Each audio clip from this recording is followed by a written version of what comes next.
Hi friends मु दास welcome करुच्ची मोर YouTube channel दास learning को। आज आसतु आमे जानिबा ओडिशा रे थिबा 30 टी जिलार नाम। इस 2 मिनिट रे किपरि आमे ए 30 टी जिला को शॉर्ट ट्रिक माध्यम रे मने रखि परिबा। अर्थात APR 1 plus GDM 2 plus NJS 3 plus बी5 प्लस K7 इक्वाल 30 टी जिला।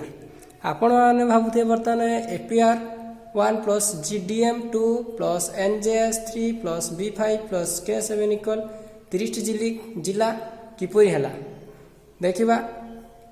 एपीआर 1 अर्थात कौन ना ए रे गोटे जिला, पी रे गोटे जिला, आर रे मध्य गोटे जिला। ए रे अर्थात अनुगोल, पी रे पुरी, आर रे रायगड़ा।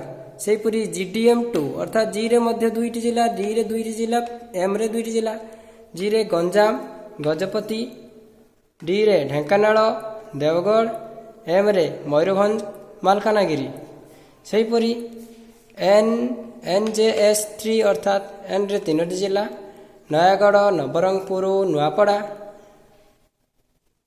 जे रो जाजपुर जगतसिंहपुर झारसुगुड़ा।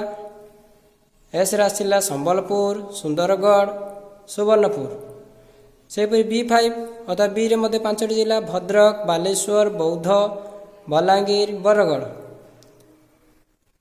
K7 अर्थात के रे 7टा जिला, कोरापुट कंधमाल केन्दुझर खोर्धा केन्द्रापड़ा कटक कलाहांडी। भिडियोटी आपन को पसंद हेले लाइक करिवे, शेयर करिवे एंड सब्सक्राइब करने को जमार भूलिबेनी।